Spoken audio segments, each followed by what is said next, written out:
Hi, this is Steve Hargadon, and welcome to the Future of Education. It's Tuesday, May 1st, 2012, and our special guest is Larry Johnson from the New Media Consortium. Larry, welcome. Thank you, Steve. It's a pleasure to be here. Click my video here just briefly to wave to everybody. I'm not going to do a lot of video. I'm at a Kimpton Hotel in San Jose, and you just got to love this wallpaper. I'm going to turn my video off as well. I'm seeing some slowdown for some people with video. Thanks for being here, Larry. The Future of Education is a Web 2.0 Labs project, all about creating conversations between educators, students, teachers, parents, and the like. We thank Blackboard Collaborate for the use of this room. This is the 5th anniversary of Classroom 2.0, 67,000 educators talking about Web 2.0 and social media and education. We're having a lot of fun. We have a PBS NewsHour at Incubator Project. We have the crowdsourced book. We're really desperately waiting for Chris, our editor, Chris Dawson, to ship out the first chapters, but we had, I think, 130 submissions, and we're so excited to get them going. Anyway, classroom20.com, lots of fun going on this year. Please come visit us. If you're coming to the ISTE conference, we have so much that takes place there. We have our own little sort of shadowy set of events, starting on Saturday with the all-day unconference. It used to be called EduBloggerCon, is now called Social EdCon. Goes from there to the Bloggers Cafe, ISTE Live. We're probably in about 3 weeks we'll put up the schedule for ISTE Live. If you've never presented at ISTE, or you didn't get accepted to present, or there's something that came up since the presentations were submitted, you can sign up to present. We'll have a place for the presentation. We'll be streaming them live. So anyway, lots of fun. Hope that you'll join us. ISTEunplugged.com. The Social Learning Summit was on April 21st, 73 sessions. I think we decided there were 13 sessions from 13 countries. This was sponsored by Discovery Education and Classroom 2.0. They're all up at sociallearningsummit.com. All of the recordings are all about social media and Web 2.0 in the classroom. The Future of Libraries Conference, we've just done the call for the advisory board, partners and sponsors. Later this week, we'll be putting up the call for proposals. That's October 3rd through the 5th. Really a great conference on the future of libraries, sponsored by San Jose State University. The Global Education Conference has a new sponsor. It's IEARN. We're so excited about that. November 12th to 16th, 5 days, 24 hours a day, hundreds of sessions. We hope that you'll join us. That's globaleducationconference.com and library2012.com. And coming up, we're going to do a Gaming and Education virtual conference and the Alternate Education Conference. These are all free, thanks to our sponsors. Coming up Thursday, Buffy Hamilton and Kristen Fontecario are going to talk about school libraries. What's now, what's next, what's yet to come, their crowdsourced book. Mark Bauerlein joins us on the 15th to talk about The Digital Divide, his new book, sort of a pro and con looking at all things digital. John Edelson will talk about learning and e-portfolios. Elizabeth Merritt talks about the future of museums on the 24th. I actually met Elizabeth at the New Media 10th year, the Horizon 10-year event in Austin. Thanks to Larry, Brian Alexander as well. Anyway, lots of fun coming up. Just today, Tony Wagner confirmed that he'll come on the show to talk about his new book on teaching innovation. If you've missed the show, they are all up and recorded. Richie Norton talked to us about resumes are dead. Unfortunately, the email for that was delayed 3 or 4 days, so we had a light audience, but his book went to #1 of the free books on Amazon, and he thinks we may have done it through the email. So it's actually a delightful book. You can read it in half an hour. Very interesting, sort of thinking about how the world of work is changing. Julie Lindsay and Vicki Davis talked to us about flattening classrooms. John Hunter and Chris Farina talked to us about 4th grade world peace and other 4th grade achievements for their movie that comes out this month on PBS. Anyway, lots more, all up in full Illuminate recordings in an MP3 format. Hope you'll find something valuable there. Okay, I'm going to give you permissions now for the whiteboard. To the left, you should see some icons. You're looking for the star, the second one down. You double-click on that and then click on the map. And do put a shout-out in the chat. Let us know where you're participating from. It's fun to know the time and the temperature. New Zealand, Australia. Lovely to have you here. Interesting. 3 from Australia so far. Speaks to the scope of your work, Larry. Yeah, we are wrapping up a project in Australia. We're going to release it in just a couple of weeks. We're going to give you a chance to talk about all of that work. Anyway, we're delighted to have you here wherever you're participating from, and if you're listening to the recording, we sure thank you for doing so. So Larry, you've prepared by creating some slides. I've got lots of great questions for you. But before we start with that, I'm very interested in your own personal history and how it's impacted the work that you've done. Wow, that's a wide open question. Well, you worked at the university level, right?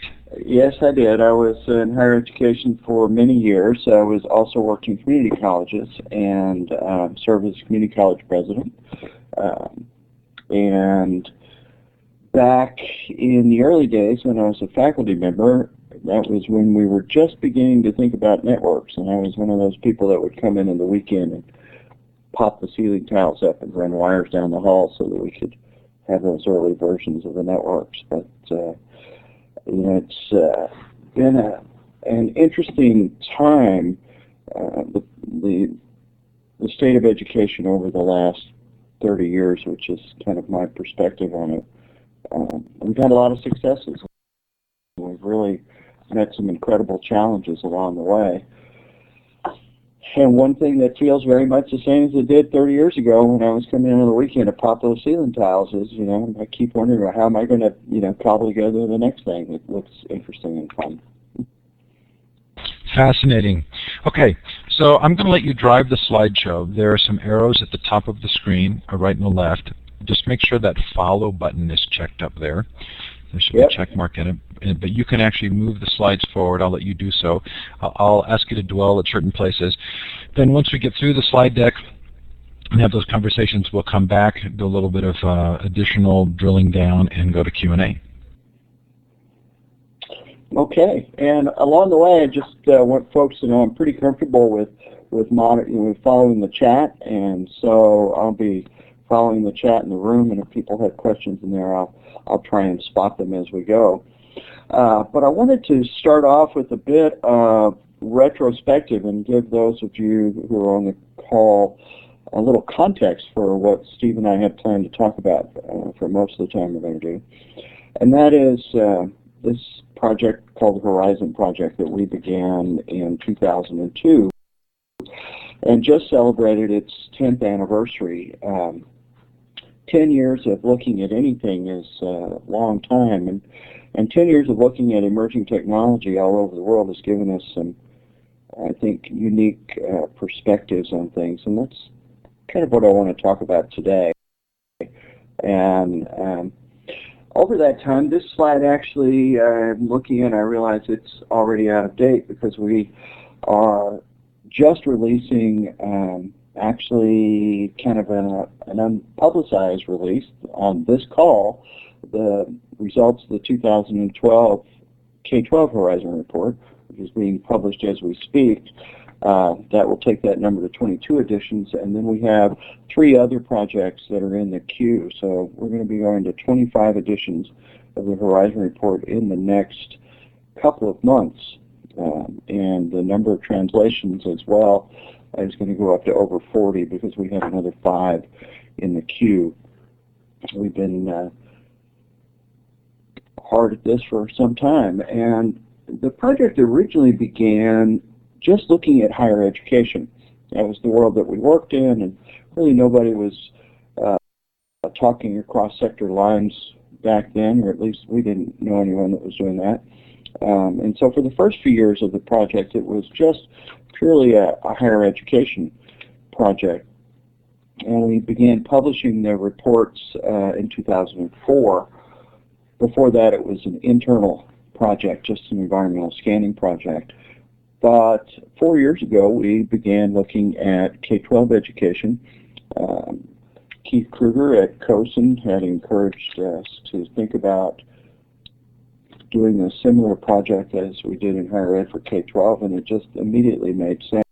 And there's been so many things that have come out of it. Yeah, Steve, you got your hand up. I have my hand up. So you and I shared a cab in Australia a couple of years ago when I thought you said essentially you might not actually do the K-12 report again. You weren't confident you were going to get sponsors. Did that shift dramatically enough that this is something you know you're going to consistently keep doing? Yes, I have to say that, you know, and as Steve notes, we put this thing together in the beginning with really just passion and a dream. There wasn't really any money involved, but the research doesn't cost a lot of money, but it does require some funding to sustain it, particularly as the project's gotten larger. And when Steve and I were both at the VITA conference in Melbourne, we were right in the middle of discussions, and I was very worried that we were going to be able to continue it. But thanks to the generosity of the Hewlett-Packard's Office of Sustainability and Social Innovation, we've been able to put a very solid footing under that project, and I feel confident that we'll be doing it for the very long term, not just because we have the funding, but also because we've really been able to get past the chasm with the K-12 report and the traditional diffusion of innovation curve to the point where people really do anticipate it. It's a piece of work that people use and want to contribute to, and that is going to sustain it just as much as the generous support of HP as well. So we have a good feeling about all three of these global reports. And that's one of the things that came out, Steve, of that was, you know, as we began to think about how could we scale the Horizon project, because we were getting a lot of interest in those days. We needed to both scale it and also figure out a way to rein it in. And so what we came in on was that we have 3 Horizon report editions. One is aimed at higher ed, comes out in February. One is aimed at K-12, it comes out in June, late May and June. And one is focused on museums, which for us is a proxy for informal ed, and it comes out in the fall. But we also do a growing number actually, of regional technology outlooks. And these are specialized Horizon reports. I mentioned we were just doing one for Australia. The letter will be released on May the 10th at an event in Brisbane that I'm heading down to next week. We just did one in New Zealand in November. We're doing one in Latin America right now. We're about to embark on a big project in Asia. We've just wrapped up one in last fall for the UK, and you know, we're looking at India and Africa and other parts around the world. We've just signed an agreement with Brazil. Those are projects that are typically funded either by a coalition of educational organizations in those countries or the Ministry of Education. And that's the long-term future of the Horizon Project. That is what sustains us and gives us a way to make the project work. Go ahead, Steve. So I know you tell this story a lot, but for those who are encountering this for the first time, basically the Horizon reports provide insight into technologies that are most likely to make a significant impact across 3 time horizons. I'm reading from your material, based on the consensus of opinions of an advisory board, right? So you and when you report, you actually report more than just those, I think it's 6 trends. You typically report the other ones that are sort of on the short list. But the goal is to look at what technologies are going to have an impact in these areas, right? That's right. The process is one that we've refined now over many years, but it begins with that group of experts that we call the advisory board, and it's usually 45 or 50. In the case of the global reports, we try and get them. If there are 50 advisors, we want them to be from 20 different countries at least, so that it has a large international footprint.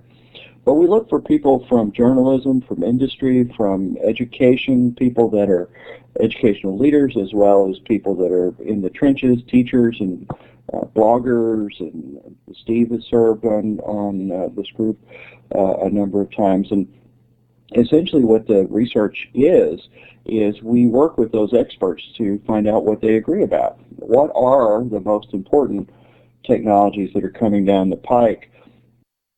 The way that we frame it is if you were going to focus on just two technologies that are going to be important in the next 12 months, these are technologies that probably lots of schools are already using, and really there's a case to be made that every school ought to be looking at them. What are those? And that's the first adoption horizon. And then we ask a similar question for the period of time that's 2 to 3 years. But out 2 to 3 years, we're often talking about technologies that are only in a handful of schools, if any. They may be very popular in entertainment or business or other sectors, but not quite in education yet. And then we also look out at a 4 to 5 year horizon. And some of those things are actually just being invented as we speak. We typically look at about 80 to 100 different technologies as we start the project, and we distill it down to 2 that we publish and highlight within each of those adoption horizons. And along the way, we also look at, we ask our experts to help us think about the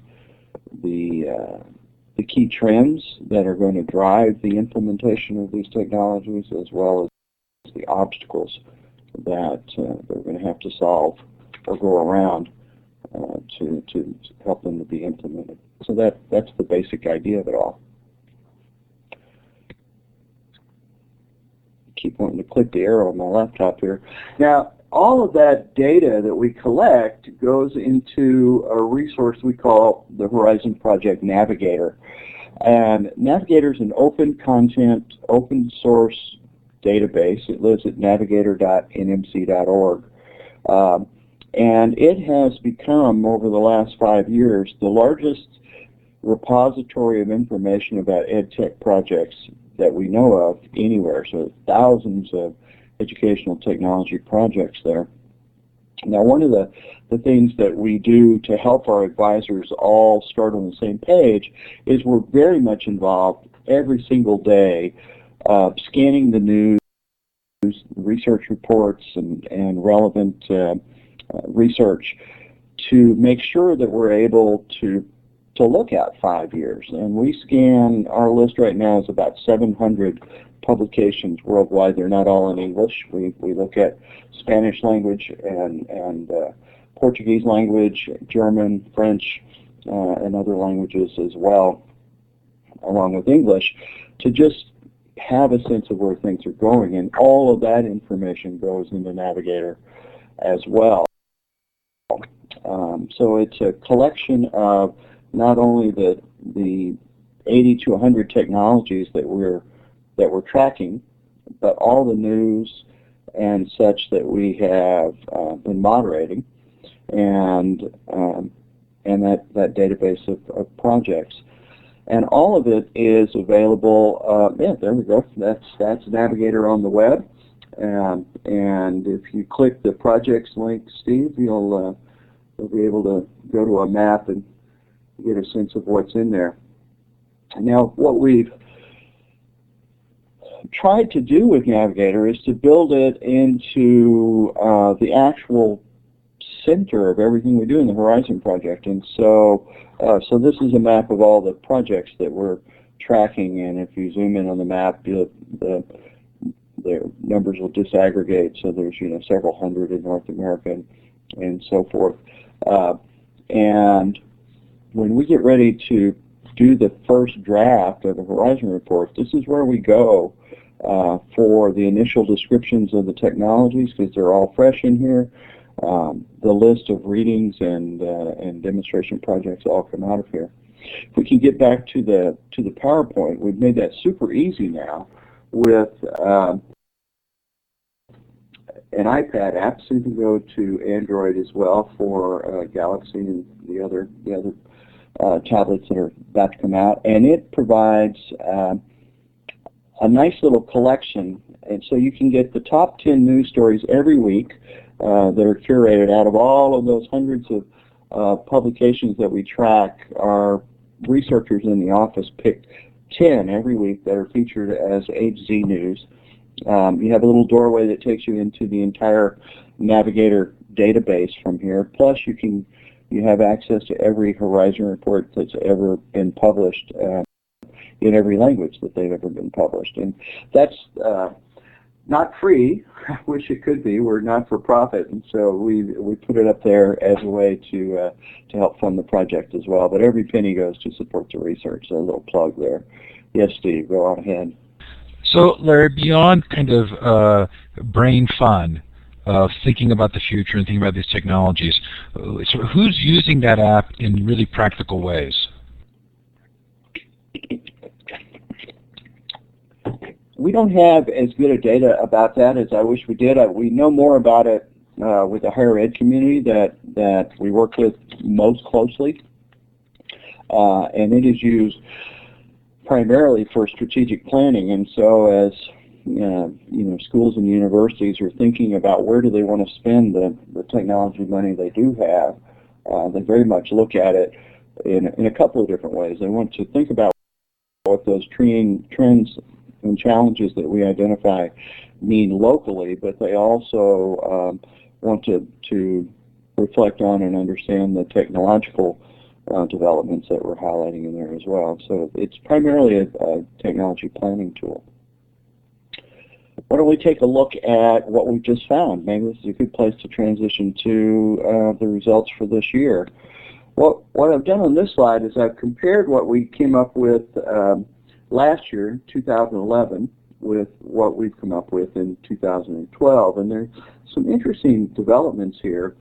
Cloud computing first came on the scene for the K-12 report in 2010, and it was in the midterm horizon, and then it just blasted to the near term. And I would say that it would be a pretty rare school today that is not doing something related to the cloud. Pretty much every teacher I talk to seems to be aware of things that, just all sorts of tools that you can use in the cloud, but schools are also using it to provide off-site storage and all sorts of things. And it's a good example of a technology that we tracked as it was coming towards schools, and also as it was really making its way rapidly into the mainstream. And now it's no longer listed in the 2012 list because it's here. Cloud computing is already here, and the Horizon Report is really about things that are still coming.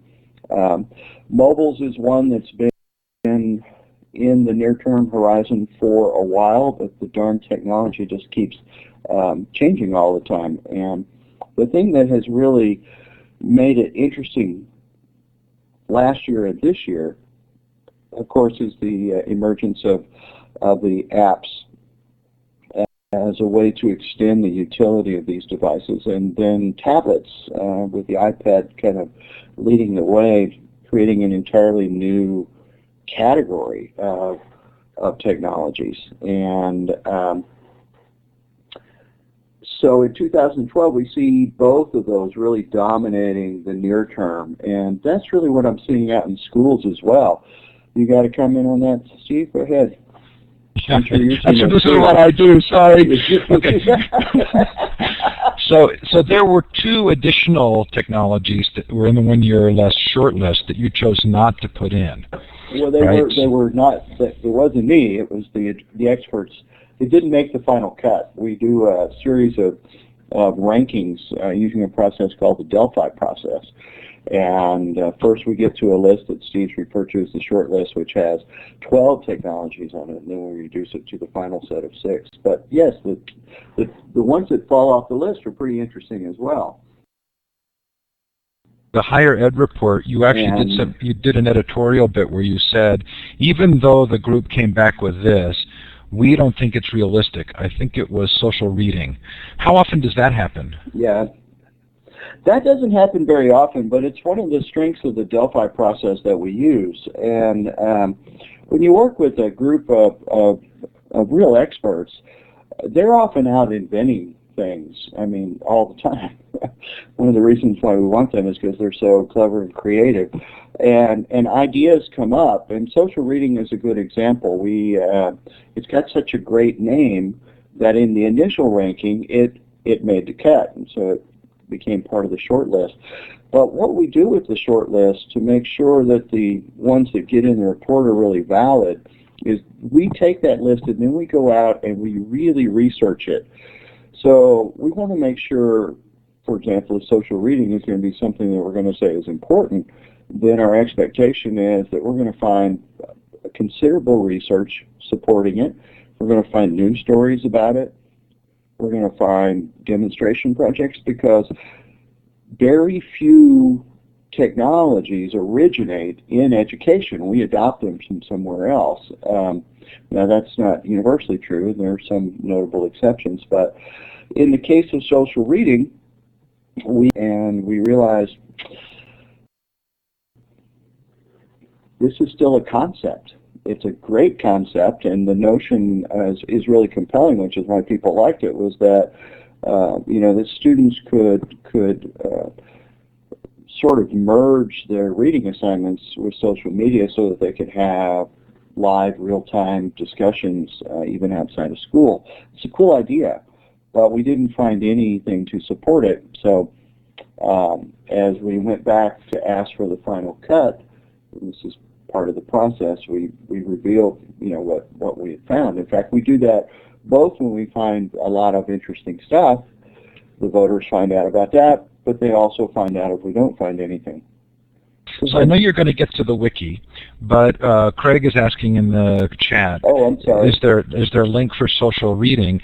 And my guess is that if someone were to go to the wiki for the higher ed report, that they would be, and I'll put the link up here, but I think you're going to show the wiki, that they would be able to find material on that trend, right?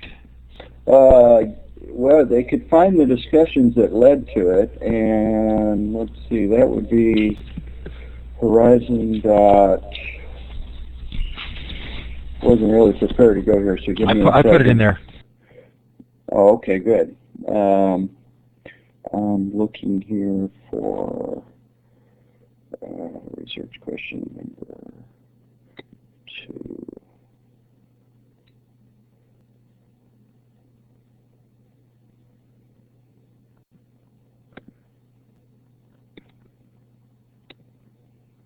I'm going to put this link in here.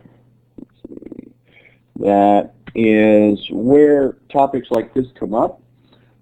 And they're topics that are not on our list. And so you'll take that link and you'll go to a wiki page for the higher ed report in this case, which was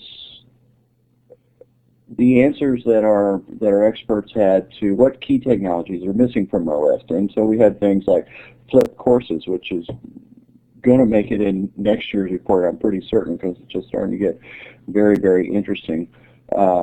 And things like the Internet of Things, which ultimately did make it in, and massively open online courses, which is going to make it in the Australian report for the first time, and notions like open badges. And somewhere in this list is social reading. I'm not finding it immediately, but that's where that sort of thing appears. And if it gets voted in that first round of rankings as something potentially important, we go look at it. Yeah, go ahead. Larry, so how often does a technology take you by surprise? And are there times when a technology you thought was going to really make it big just kind of dies off? Do you have stories of either of those cases? Absolutely. And anybody that works in these vineyards very long does as well. But one that I would put in the second category is one that, and that's virtual worlds. And we stumbled onto virtual worlds really very early, ahead of just about anybody else. We started our project when we were working with MacArthur on the Social Digital Media and Learning Initiative in January of 2006, and then in July of 2006, Second Life appeared on the cover of Business Week, and it just kind of got really crazy for 2 or 3 years, and lots of people really put a lot of effort into trying to understand that technology, and it looked pretty interesting. And in fact, we had a project that we used to demonstrate all sorts of interesting dimensions of what was possible to do there. But the technology didn't advance. It kind of is still today almost exactly where it was then. And people were excited about, this is my editorializing, I think people were very excited about the promise of virtual worlds, and they were willing to live with the reality of virtual worlds for a time, with the expectation that it was going to get to another place where some of the things that weren't perfect, and there were quite a few of those, might be resolved, because the potential seemed really powerful. Unfortunately, for whatever reasons, there weren't competitors entering the marketplace. Some of the lab decided to take a different direction, and there hasn't really been anybody else step up, and so the interest clearly began to wane in 2008 and 9, and now what we're seeing is a classic Gartner hype curve, where Second Life fell all the way down in the trough of disillusionment and lingered there. But now there are some notable projects. I mentioned the Ramapo project as one that continues to do good work in there. There's some great work from East Carolina University in there, and a handful of others that have figured out a way to do some amazing things. But as far as a mainstream technology, that one is pretty much fallen off our list.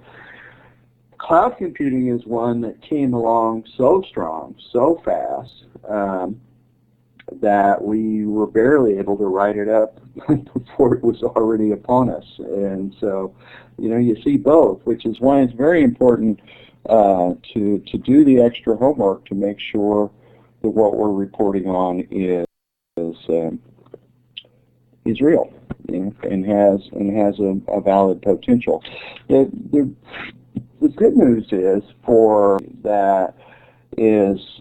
that all of the technologies that we've ever published in the report have turned out to be important in some way, and I would even put virtual worlds into that, because I think we learned a lot along the way about a lot of things related to 3 dimensions and simulations and it informed gaming even in some ways, and so there was a lot of good that came out of that work, even if the original technology that took us there I don't think is going to survive. So that's a great question.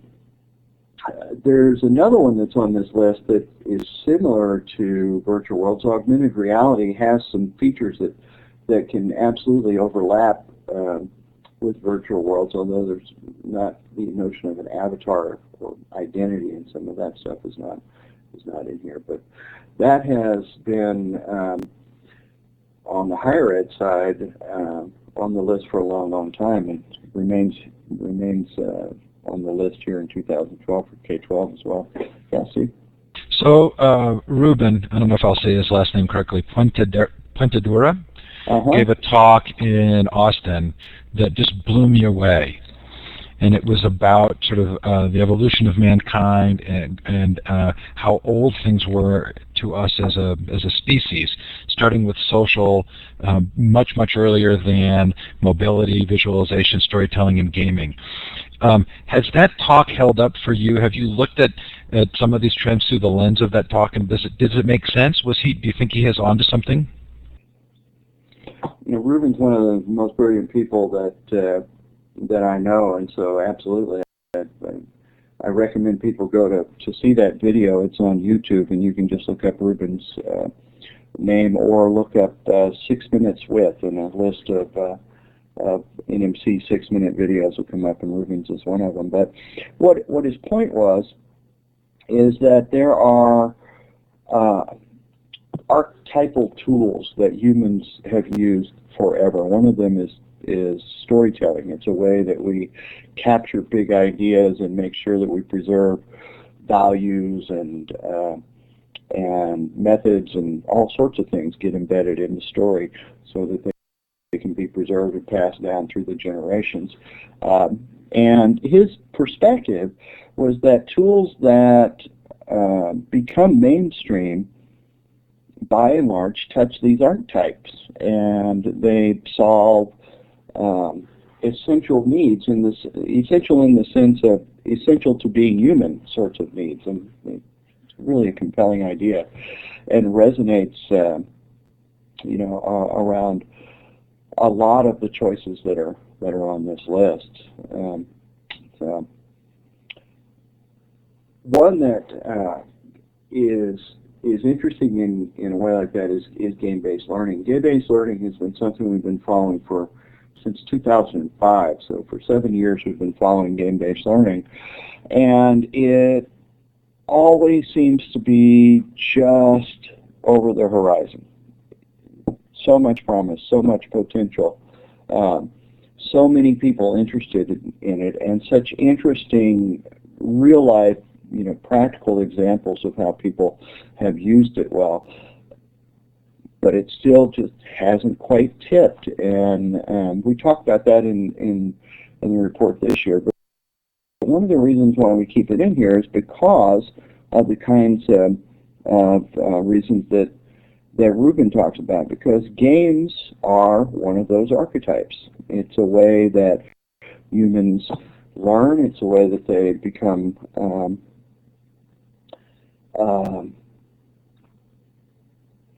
expert at things. They get to practice, and so it's a fairly interesting one. Personal learning environments has taken a very interesting turn this year.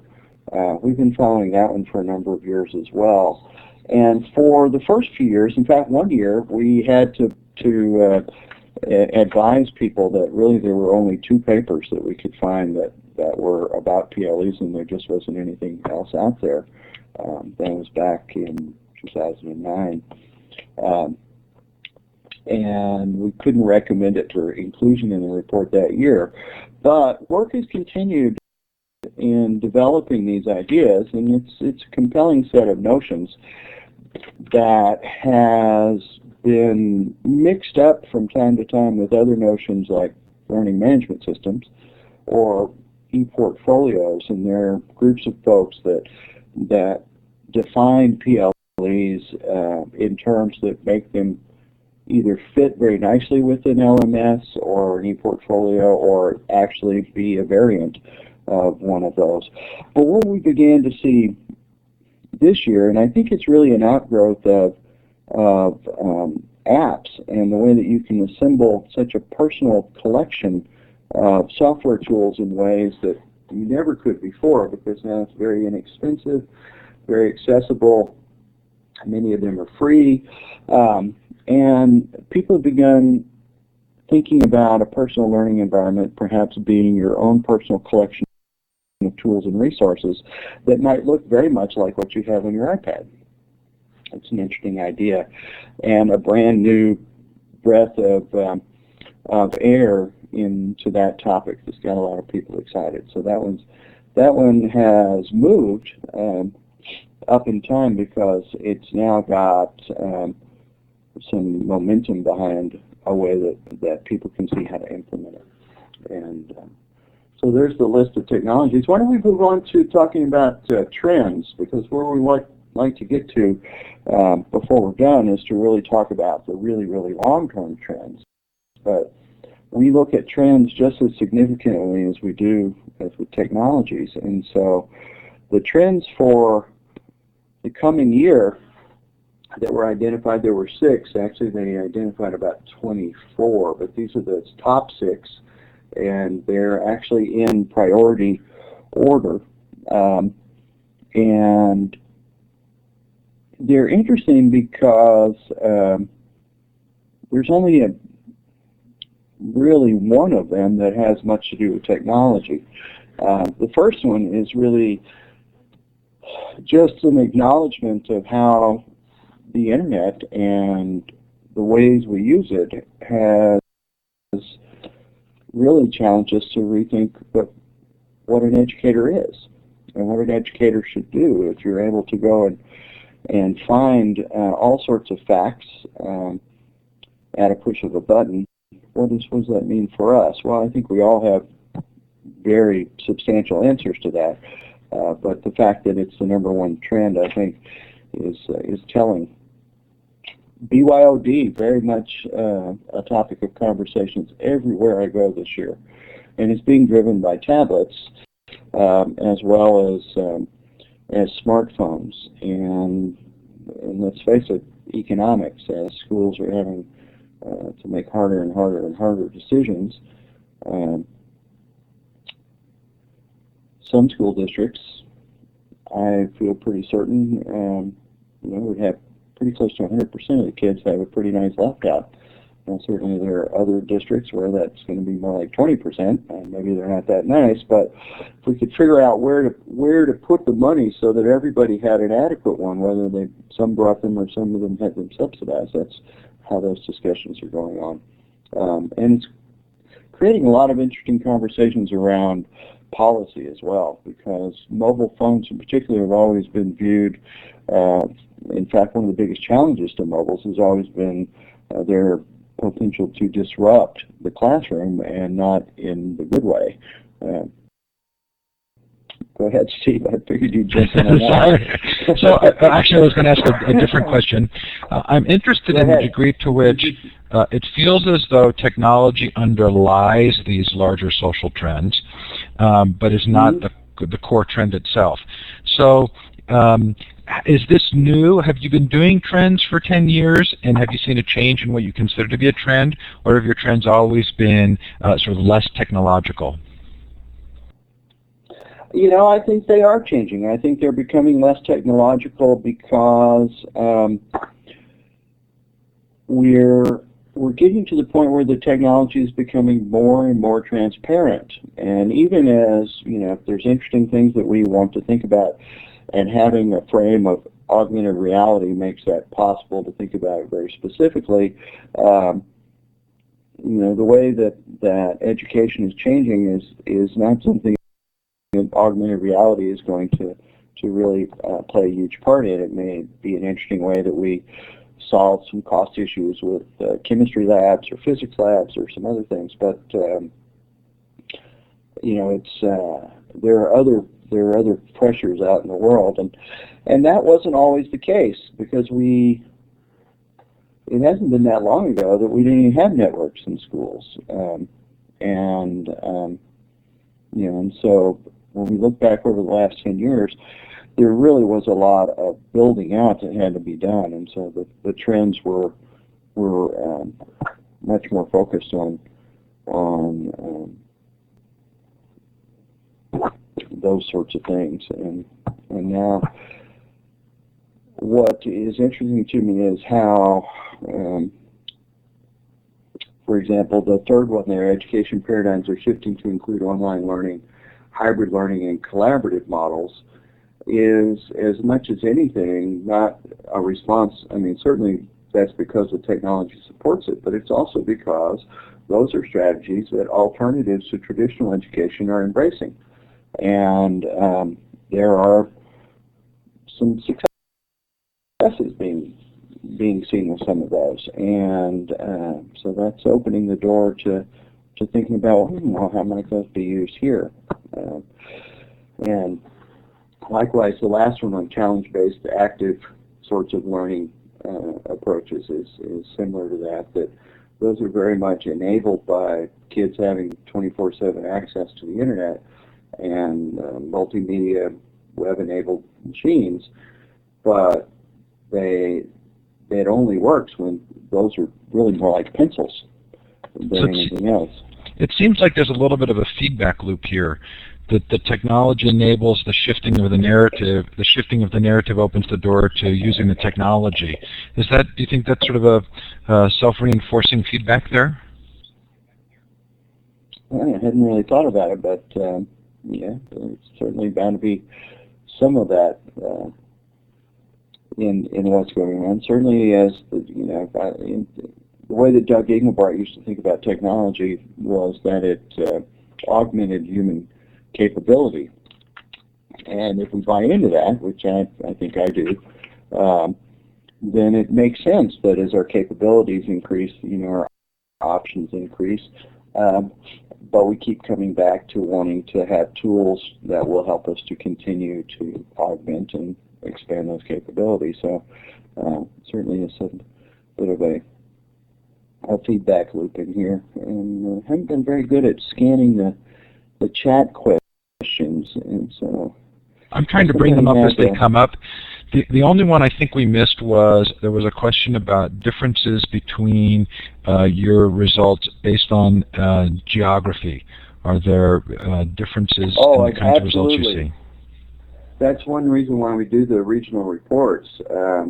You know, what's interesting is the big set of technologies worldwide, and I mean worldwide even in the sense of Africa and rural India. People are looking worldwide at the same big collection of possible technology choices, and you know, there's some of them that really sound like science fiction, like wireless power and other sorts of things that we're tracking, because they have the potential to really change things,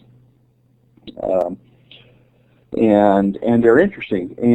But as we come down to what are the choices that you're going to make in the next 5 years, those choices are very much determined not so much by technology or wealth or anything like that, as much as they're determined by local policies. And so, for example, we have some folks from Australia in the mix, and this is changing in Australia. But you know, for the last few years, and actually it's still true for home internet as I understand it, but you had a disincentive to use the internet. The more you use the internet, not only did you pay more, you paid by the bit, but as your usage went up, the cost per bit goes up as well. So it not only becomes more expensive because you use more, but the rate at which it becomes more expensive accelerates in this pricing model that really discourage people from being interested in technologies that really require a lot of bandwidth. And so we saw things like augmented reality being less interesting in Australia simply because it was going to be too expensive to implement them. Now that's changing. They have the National Broadband Plan that is hoping to do that. And Stephanie asks, is that unique to Australia? No, it's not unique to Australia. It is actually a factor of how the internet is built out in a particular country. Other countries like Korea, where the internet is everywhere, very fast, like 50 times faster than what AT&T calls broadband. They wouldn't even, if you can go to Korea and for $30 a month, you're getting absolutely 50 megabits, not AT&T 50 megabits, but real 50 megabits all the time, up and down. It's just a different world of what's possible to do there when you compare it to other places where the average bandwidth is less than a megabyte. Your options are different. But it's not just, what I would call predatory pricing, because I think that we need to think the policy on some of the ways that we allow the telephone companies to influence what we're able to do with the internet. That's a different discussion. But not to pick on Australia, but another good example in Australia was when the cloud was really starting to take over by storm in North America and Europe, and everybody was interested in looking at it. In Australia, the conversations were very different, and they were, well, wait a minute, who owns this data when you put it in the cloud, and what laws apply to it? And it really became a conversation about privacy and ultimately sovereignty. Who owns Australian data if we put it in a North American cloud? And people were concerned that their data would be subject to the Patriot Act and not to local Australian laws. Very valid, very practical and sensible concerns. Now, 3 years later, there's a very robust Australian cloud industry. And what happened was some government impetus behind it, plus some very entrepreneurial folks down there and some people that just knew how to do it. Australia now is a leader globally in providing cloud services, not only for its own people, but they export cloud services. And so that was a case where the policy arena just wasn't ready for Australia to take advantage of the cloud. But as soon as they saw that, now the cloud is really being used all over. So go ahead, Steve. So just because I know you have to leave at the top of the hour, we've got 9 minutes left. Yeah, so why don't we just kind of jump up into the clouds and talk about what happened in Austin. We referred to it quite a few times, and I would encourage you to go and download the communique that came out of it, and it'll have all the detail related to it. Plus, you'll be able to see from this news story, which is not on the top of our page anymore, but if you look at it in the news category, you'll be able to see it, and you can get to the talks that we had. But the basics of it were that we invited 100 thought leaders who had been part of our expert group. There's been more than 500 people do that because we refresh them all the time. They came from 20 countries, and they spent 3 days first looking at what we'd learned over the last 10 years and then trying to extrapolate that and take it into the next. Steve, I think you'd agree it was an extraordinary meeting. I mean, I haven't been in a meeting where there was so much intellectual horsepower in one room. And one of the coolest things about it was that we had libraries, K-12, museums, and higher ed all in the same room, and just energetic and working. And what we came up with, and you can see the whole thing on this wiki, which is retreat.wiki.nmc.org. Retreat.wiki.nmc.org. Hi, Larry. It was a pretty great meeting. And the whole history of it there and everything about it and all of the ephemera and everything is in there. But what I wanted to share with you is what the 10 metatrends were, and then that's what we'll close on. And these are the top 5. These are in priority order.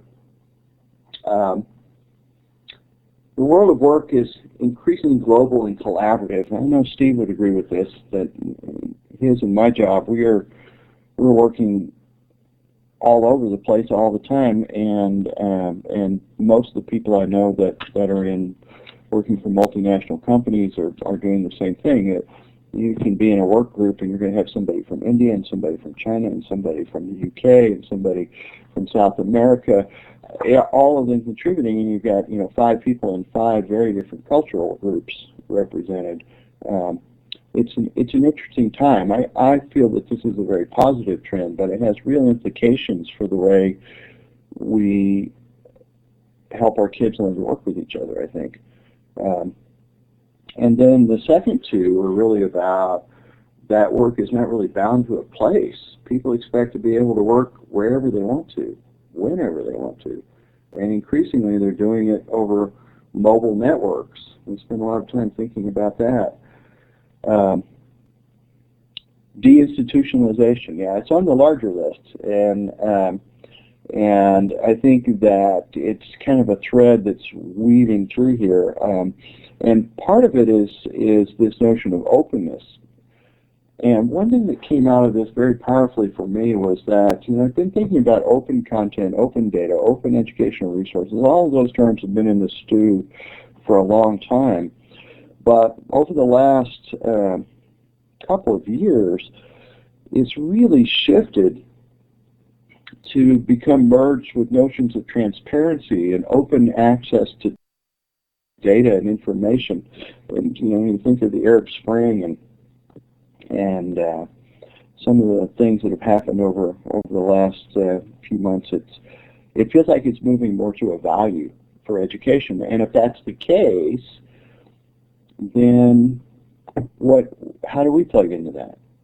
If people see that the stuff we typically have done our stock and trade with can be replaced with good quality open content, what does that mean for us?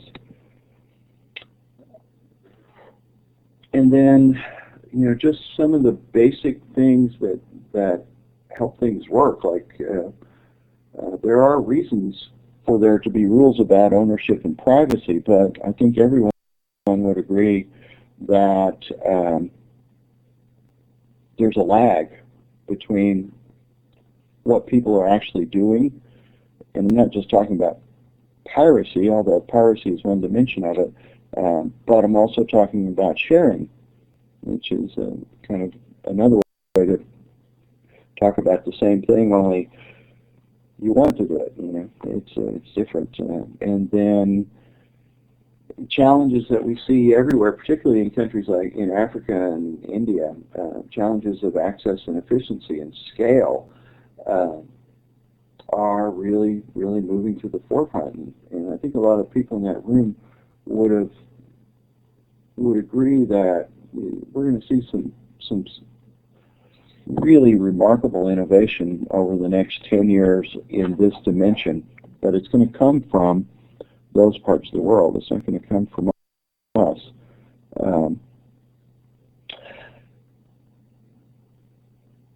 And then the deinstitutionalization is also embedded in the fourth one here, the rise in informal learning. Marcia Stempel from the Institute of Museum and Library Services gave a wonderful talk that illustrated this so well. And she pointed out that we only spend 12.5% of our life in school, and that's from pre through graduate school. 12.5%. The other 88.5%, 87.5%, we're learning all the time, but we're learning other ways. We're learning in ways distinctly different than how we learned in school. Why do we choose those? And what could we learn from informal learning that could help make formal learning be more effective? And then also tied into that notion of deinstitutionalization is that the business models across education are shifting. Nobody really knows where textbooks are going to land, but publishers are sure interested in that conversation, I guarantee you. And they're working very, very hard. They know their landscape is shifting, and they're really working hard to be on solid ground when we get to the end. So those are the meta trends. I'll turn it back over to you, Steve. I think you've got 2 minutes of your time left. Hey, one thing that was that I really thought was that came out of that retreat was this idea of pushing down the process, of helping people hold local events where they would go through this material at a local level. Has that gone anywhere? Have you had any interest or efforts in that direction? We haven't actually tracked that. I'm glad you reminded me about that, though, because we have done some things out of the NMC, but we haven't seen the kind of grassroots sorts of efforts that were being talked about that day. And I think it's just a matter of figuring out a way to revisit that conversation. And some of the projects that you and I kicking around might actually be a way to do that. I think there's a lot of opportunity there and a lot of benefit to be had for people on the ground having conversations like the one we're having today in schools all over. So Larry has a hard stop right at the end of the hour, so I'm going to click through here. I'm going to clap. I'm hovering over the smiley face icon in the participant window, and I'm going down to the applause button. Larry, thanks so much for coming on and sharing with us. We're the first to hear of those conclusions, and it was a lot of fun. Yeah, it was a lot of fun, and I want to thank everyone in the audience. It's really good, and so I'm going to let you know that you can reach me at johnson@nmc.org if you'd like to be part of our work. You want to be one of our advisors, let us know. We are always looking for advisors. As I said, we refresh those groups all the time. And I want to also give a big shout out to Steve and the work he's doing across the board. And as this session opened up and we just talked about all the many efforts that are going on in Classroom 2.0 and the future of education, I just think you're just doing fantastic work, Stephen. Please keep it up for all of us. It's a mutual admiration society. Thanks, Larry. We're going to let you go so you're not late. Thanks, everybody, for coming. Have a great night. Again, great appreciation to Larry for all that work at New Media Consortium and the Horizon reports. Okay. Take care. So if you want to save the chat, you can do so by going up to File and Save. I'm going to turn my mic off here so we're doing an echo. So you can go to File and Save, and you can save the whiteboard or the chat. You can also save those from the recording if you would like. And I'll have the recording posted later tonight or tomorrow, both in full Collaborate form and in MP3. Thanks, everybody. Sure appreciate you being here. Have a great night or day, depending on where you are.